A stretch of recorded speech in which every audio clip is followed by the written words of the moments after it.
The bark that followed. The first bark came at exactly 2:17 a.m. It wasn't loud, but it was sharp, too deliberate, as if it had been aimed directly at my window. I woke up instantly, heart racing, listening to the silence that followed. Our street was known for stray dogs, but this bark was different. It didn't echo. It didn't fade. It stopped suddenly, like someone had cut it off mid-breath. The next night, the bark returned at the same time. One bark. Always one. I looked outside, peering through the thin curtain, but the streetlight flickered weakly, revealing nothing except empty road and shadows stretching unnaturally long. No movement. No dog. Still, the bark felt close, too close, like it had come from right beneath my bed. By the third night, I noticed something disturbing. My phone alarm rang at 2:16 a.m. even though I hadn't set it. 1 minute later, the bark came again, louder this time, vibrating through the walls. My bedroom door creaked open slowly on its own, and the smell hit me, wet fur mixed with rot. I froze, staring at the darkness in the hallway, listening as something scratched softly against the floor. In the morning, I asked the neighbors about the dog. An old man across the street went pale when I mentioned the bark. He whispered that there used to be a dog here years ago, a loyal one that waited every night for its owner who never returned. One night, the dog was beaten and left to die in the street. Since then, anyone who hears its bark 3 nights in a row begins to hear it closer, and closer, until it's inside. That night, I tried not to sleep. I sat on my bed, lights on, gripping my phone. 2:17 a.m. came. No bark. I let out a shaky breath, thinking I had escaped it.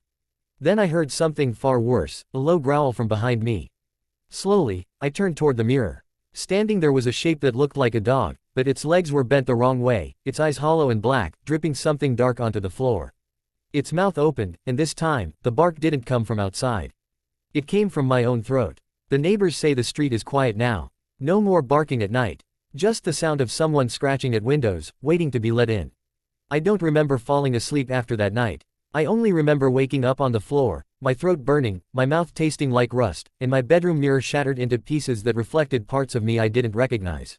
My voice was gone. When I tried to scream, only a hoarse, broken sound escaped, something between a whimper and a growl. Outside, the morning sun rose like nothing had happened, but I knew something had crossed into me, something that wasn't planning to leave. The neighbors avoided my house. I could feel it in the way their eyes slid away when I stepped outside, in the way doors closed too quickly, curtains twitched, and children were dragged indoors. The old man across the street was gone. His house stood open, door swinging slightly in the wind, dark stains smeared across the steps like something heavy had been dragged inside. The police said he had left town. They always say that when no body is found. That night, the barking returned, but it wasn't just one bark anymore.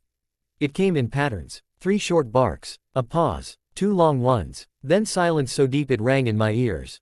The sound crawled through my walls, into my bones, vibrating my teeth. I pressed my hands over my ears, but the noise wasn't entering from outside. It was rising from beneath the floorboards, from inside the house itself.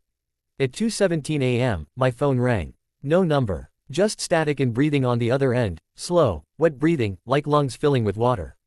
Then a whisper slid through the static, calling my name in my own voice. I threw the phone across the room, but it didn't stop. The barking answered the call, closer now, circling the house like something marking territory. I started noticing changes in my body. My nails darkened, thickened, cracked. My sense of smell sharpened until every scent became unbearable: fear, sweat, decay. I could smell the neighbors behind closed doors. I could smell lies. And worse, I could smell death before it happened. When I looked at my reflection in the broken mirror shards, my eyes seemed slightly wrong, too reflective, catching light the way animal eyes do in darkness. Sleep became impossible. Every time I closed my eyes, I was somewhere else, on that same street, years ago, watching through low, blurred vision as boots kicked ribs, as laughter mixed with whimpers, as hands reached out for help and found only cruelty. I felt every blow, every broken bone, every breath that became harder to draw. I realized then that these weren't dreams. They were memories. Not mine. The dog didn't just haunt the street. It was reliving itself through me.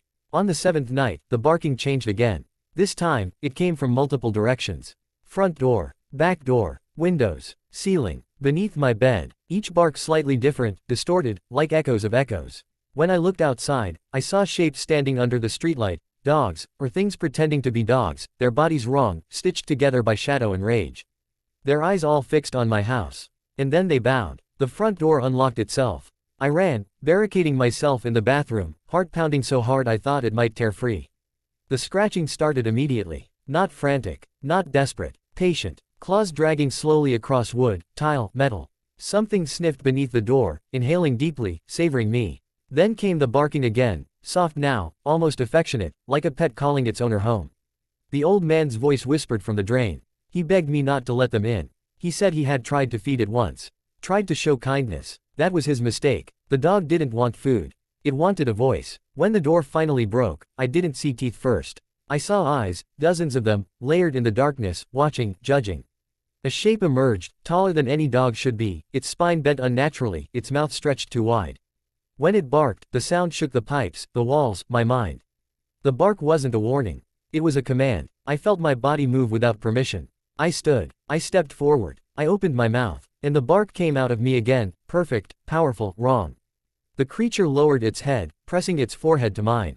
I felt something tear loose inside my chest, something human slipping away. The dogs outside howled in celebration. By morning, the house was empty. No signs of struggle. No blood. Just muddy paw prints leading away in every direction. The neighbors would later say they heard barking all night, but none of them dared look. They say the street is cursed now. Anyone who hears a dog bark at exactly 2:17 a.m. begins to change. First their sleep, then their voice, then their reflection. And somewhere, deep in the darkness between houses, something walks on four legs, wearing my eyes, learning new names to bark into the night.